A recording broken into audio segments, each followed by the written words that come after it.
2 years ago, Marcus Okonkwo had looked into Amara's eyes at the altar and promised forever. The church in Lekki had been filled with flowers, laughter, and hope.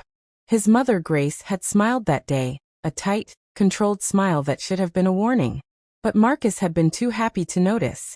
For the first year, they'd been genuinely content. Marcus worked long hours at the bank, climbing the corporate ladder, while Amara thrived as a project manager at a tech firm.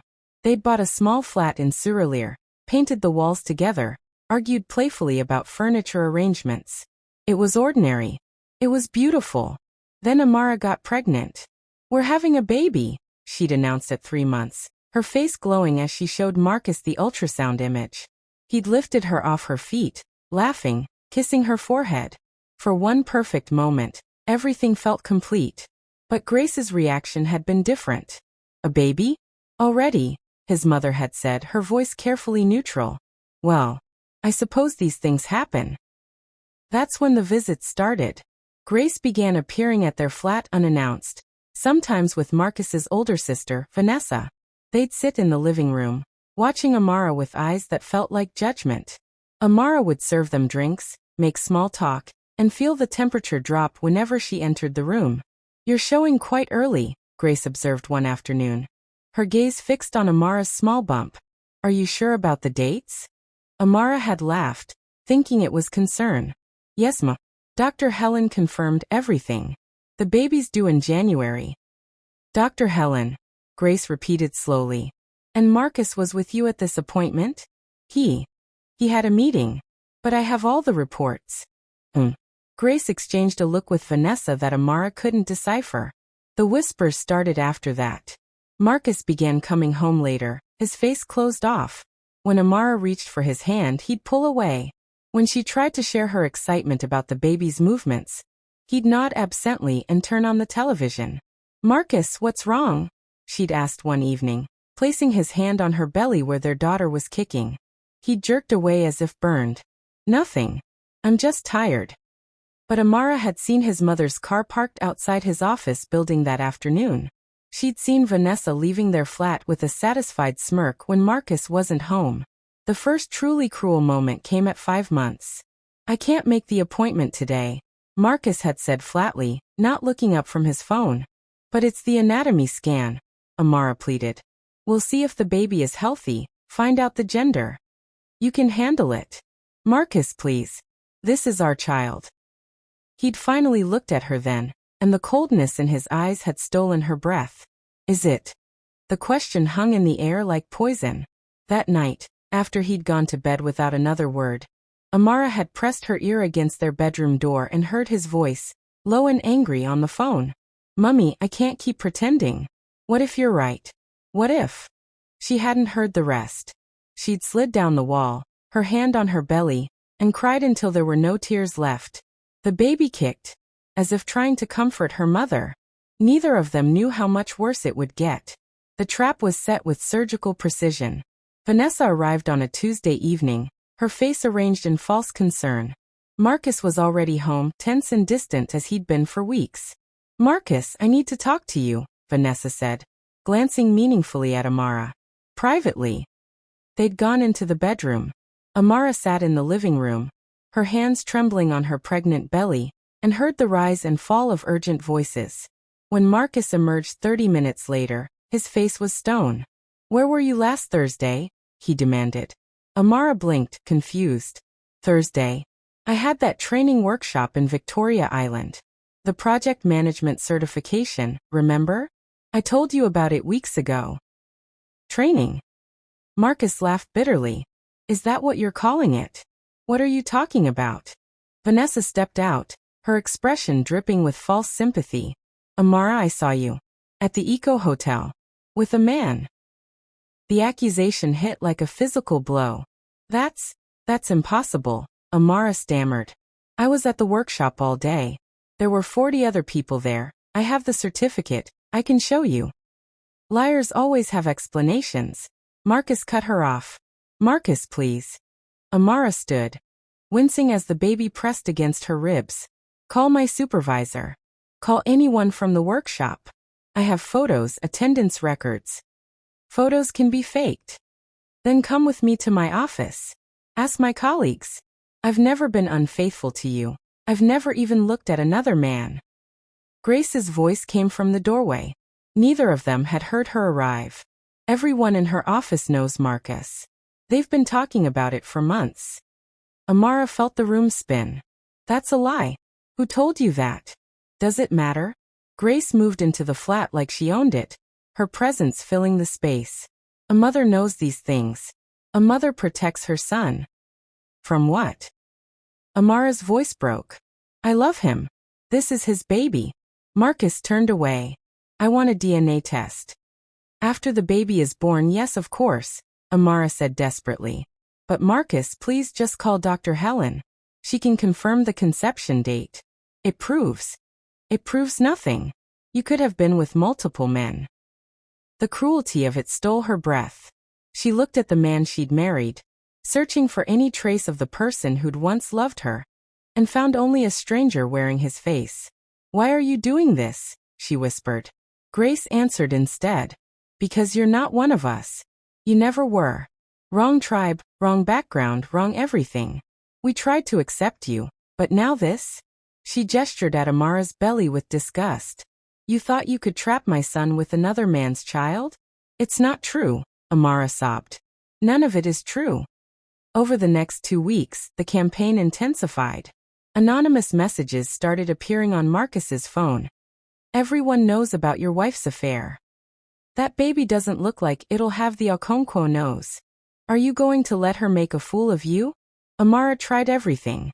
She brought home the workshop attendance sheet with her name signed in and out each day. She offered her phone, her laptop, her entire life as evidence. She begged Marcus to speak to Pastor David, who'd counseled them before marriage and knew her character. Marcus refused it all. Then came the ultrasound photo. Look, Amara had pleaded, showing him the latest scan. She has your cleft chin, Marcus. See? Right there. She looks like you. Marcus had taken the photo, stared at it for a long moment, and then torn it methodically into pieces. Coincidence, he'd said flatly. That night, Grace called Marcus. Amara heard every word through the thin walls. The Christmas party is in 2 weeks, Grace said. Everyone will be there, family, neighbors, church members. Handle this publicly, Marcus. Show them you're not weak. Make her sign divorce papers in front of everyone, or don't bother calling yourself my son. Amara lay in bed, 7 months pregnant, and felt her baby kick. I'm sorry, she whispered to her daughter. I'm so sorry your father doesn't want you. But she had no idea how much sorrier she'd become. The house was decorated with lights, tinsel, and cruelty. Amara had received the invitation from Marcus himself, a cold text message. Christmas party at my mother's house.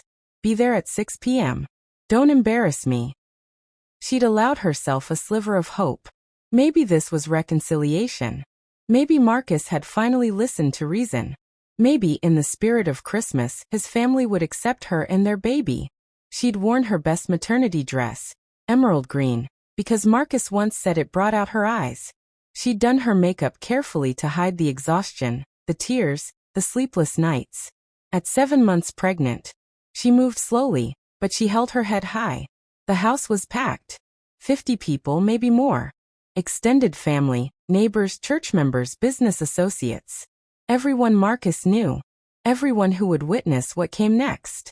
Grace greeted her at the door with a smile that didn't reach her eyes. Amara. How lovely. Kumain. The party was loud, cheerful. People ate jollof rice and fried chicken, drank champagne, laughed at jokes. Amara stood awkwardly by the wall, her hand on her belly, watching Marcus across the room. He wouldn't look at her. Then at exactly 7 p.m., he called for silence. Everyone, thank you for coming, Marcus announced, his voice carrying over the sudden quiet. I have something important to share. Amara's heart began to pound. My wife, Marcus continued, and the way he said wife made it sound like a curse, has been unfaithful. Gasps rippled through the crowd. Amara felt 50 pairs of eyes turn toward her.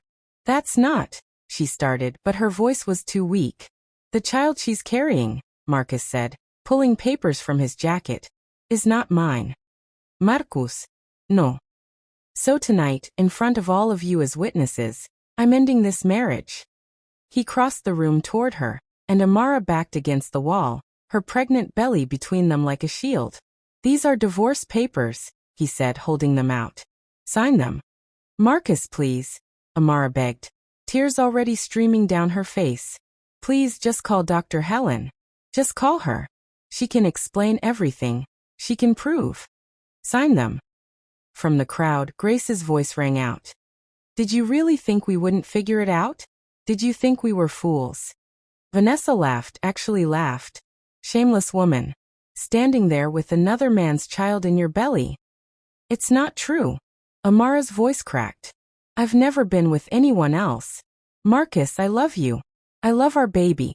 Pastor David stepped forward from the crowd. "Marcus, please, this is wrong. Let's talk privately, let's." "Stay out of this, Pastor," Grace snapped. "This is a human being." Pastor David insisted. "A pregnant woman. Have some decency." But the family closed ranks. Cousins, aunts, uncles, all nodding, all believing the lie. Marcus thrust the papers toward Amara again. "Sign now, or I'll make sure everyone in Lagos knows what you are." Amara's legs trembled. The baby kicked frantically, as if sensing her mother's distress. Around her, people whispered, pointed, judged. "Please," she whispered one last time. "Sign it." Her hands shook so badly, she could barely hold the pen. Tears blurred her vision. But with the eyes of 50 people boring into her, with her husband's hatred radiating like heat, with her mother-in-law's triumphant smile burning into her soul, Amara signed her name. The moment the pen lifted from paper, Grace began to clap. Others joined in, hesitant at first, then louder. A celebration. A victory. Amara's knees buckled. She caught herself against the wall, breathing hard, her vision spotting black at the edges. "Good riddance to bad rubbish," Grace announced to the room. Amara straightened slowly. She looked at Marcus one final time, memorizing the face of the man who'd destroyed her. "I pray you discover the truth before it's too late," she said quietly. "But when you do, don't come looking for me." She walked through the silent crowd, past the decorations, past the food, past the people who'd watched her humiliation like entertainment. Someone opened the door, and she stepped out into the night. It was raining. Inside, the party resumed. Laughter echoed into the darkness. Marcus stood holding the signed papers, watching the door where his wife had disappeared. For just a moment, one brief, terrible moment, doubt flickered across his face. But his mother wrapped her arm around his shoulders, and the moment passed. "You did the right thing, my son," Grace whispered. 3 weeks later, Marcus would discover exactly how wrong she was. The envelope arrived on a Tuesday morning. Marcus sat in his flat, the flat he'd once shared with Amara, now echoing with absence, and stared at the medical laboratory logo. His hands shook as he opened it. Paternity test results. He'd secretly ordered it months ago, before his family's poison had fully taken root. Back when he'd still loved his wife enough to need certainty rather than just accusations. Probability of paternity, 99.9%. The paper slipped from his fingers. The baby was his. Had always been his. Marcus sat frozen, his mind struggling to process what this meant. Every accusation, every cold word, every moment of cruelty, all of it built on lies. The doorbell rang. Pastor David stood there with a woman Marcus didn't recognize, professional, angry, carrying a medical bag. "This is Dr. Helen," Pastor David said grimly. "Amara's obstetrician. She needs to speak with you." Dr. Helen didn't wait for an invitation. She pushed past Marcus into the flat, her face tight with fury. "Where is Amara?" she demanded. "I don't know. She left after you humiliated her publicly while she was 7 months pregnant." Dr. Helen's voice could have cut glass. "After you accused her of infidelity in front of 50 people?" "The baby is mine," Marcus whispered, showing her the DNA results. "I just found out. It's mine." "Of course it's yours." Dr. Helen exploded. "I've been tracking this pregnancy from day one. I have every scan, every measurement, every date documented. The conception date alone proves she was faithful." "But my family said." "Your family lied."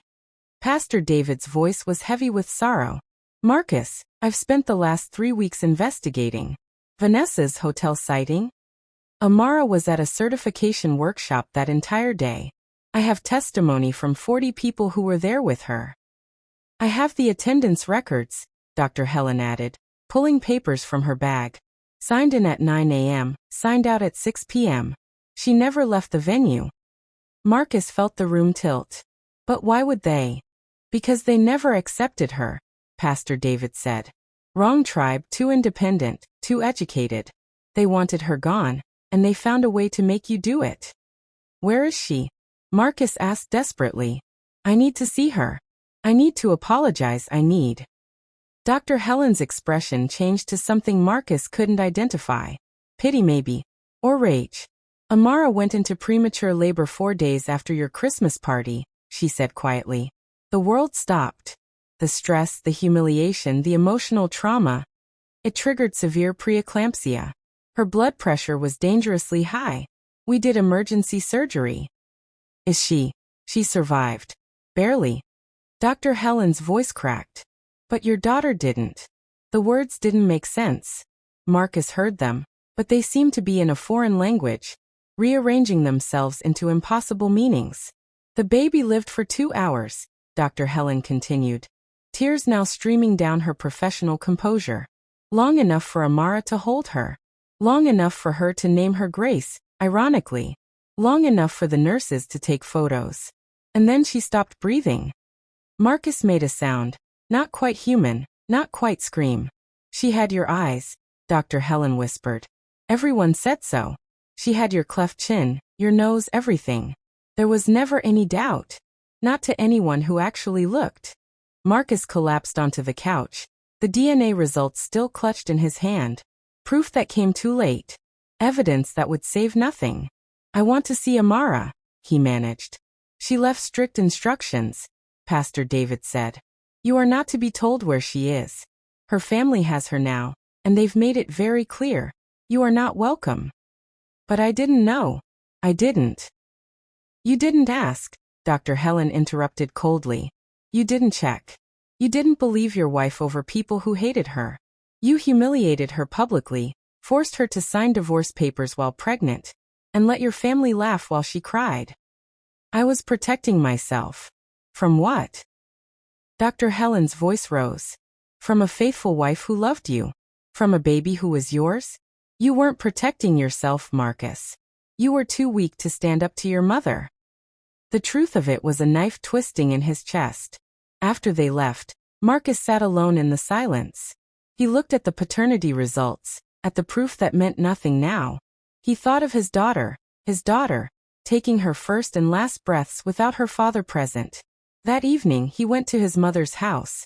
Grace answered the door smiling. Marcus. What a lovely surprise. Come in, I'll make. You killed my baby, Marcus said. The smile froze. What? The baby was mine. I have the DNA results. The conception dates prove Amara was faithful. Your witnesses were lies. And now my daughter is dead. Grace's face paled. Vanessa appeared behind her, eyes wide. We were protecting you, Grace stammered. Protecting me? Marcus laughed, hollow and broken. You destroyed an innocent woman. You murdered my child. All because you couldn't control who I married. Marcus, we thought. You didn't think. You hated her, and you made me hate her too. He looked at his mother, really looked at her, and saw her clearly for the first time. What have you done? Grace tried to reach for him. We can fix this. We'll find Amara, we'll explain. Amara wants nothing to do with me. Can you blame her? But surely if we just... There's nothing left to fix, Mummy. Marcus turned away. My marriage is gone. My baby is dead. And it's because I listened to you instead of trusting the woman I vowed to love. He walked out, leaving his mother standing in the doorway, finally understanding the magnitude of what she'd done. But understanding came too late to save anything at all. The next 6 months unfolded like a slow death. Marcus searched everywhere for Amara. Her phone number was disconnected. Her family refused his calls. Her former colleagues at the tech firm said only that she'd resigned and moved away. It was as if she'd vanished from Lagos entirely, erased from the city where she'd been humiliated. Pastor David finally told him. She's alive and rebuilding her life far from here. That's all I'll say, and that's more than you deserve to know. While Marcus searched, the truth spread through the community like wildfire. People talked. Pastor David had ensured they talked. The story of the Christmas party took on a different meaning when the full facts emerged. A faithful, pregnant woman publicly destroyed by her husband's family. An innocent baby dead from the stress. Grace found herself shunned. At church, people moved away when she sat down. At the market, vendors suddenly remembered they were sold out when she approached. Women who'd once called her friend now whispered and pointed when she passed. That's the woman who killed her own grandchild, they murmured. All because she didn't like the wife's tribe. Vanessa's life crumbled too. Her husband, Samuel, learned the full story from Pastor David and filed for divorce within a week. I can't be married to someone capable of such calculated evil, Samuel told her. What if you decide you don't like me anymore? Will you destroy me too? Vanessa tried to explain, to justify, but Samuel had seen the evidence. The workshop records. The witness testimonies. The medical documentation proving Amara's innocence. You lied and called it protection, he said as he packed his bags. You killed a baby and called it family loyalty. Grace tried to reach out to Marcus repeatedly, but he wouldn't answer. When she finally cornered him at his flat, he looked at her with eyes hollowed by grief. I can't look at you without seeing my daughter's death certificate, he said. Marcus, I made a mistake. A mistake is forgetting to buy milk. What you did was murder. You murdered my child and destroyed my wife, and you did it deliberately. I thought I was helping you. You were helping yourself. Helping your pride, your prejudice, your need to control everything. And now I have nothing. Grace left weeping, but Marcus felt nothing. He'd moved beyond anger into a gray wasteland where nothing seemed to matter anymore. 6 months after the Christmas party, Pastor David called. Amara has agreed to see you. Once. Only once.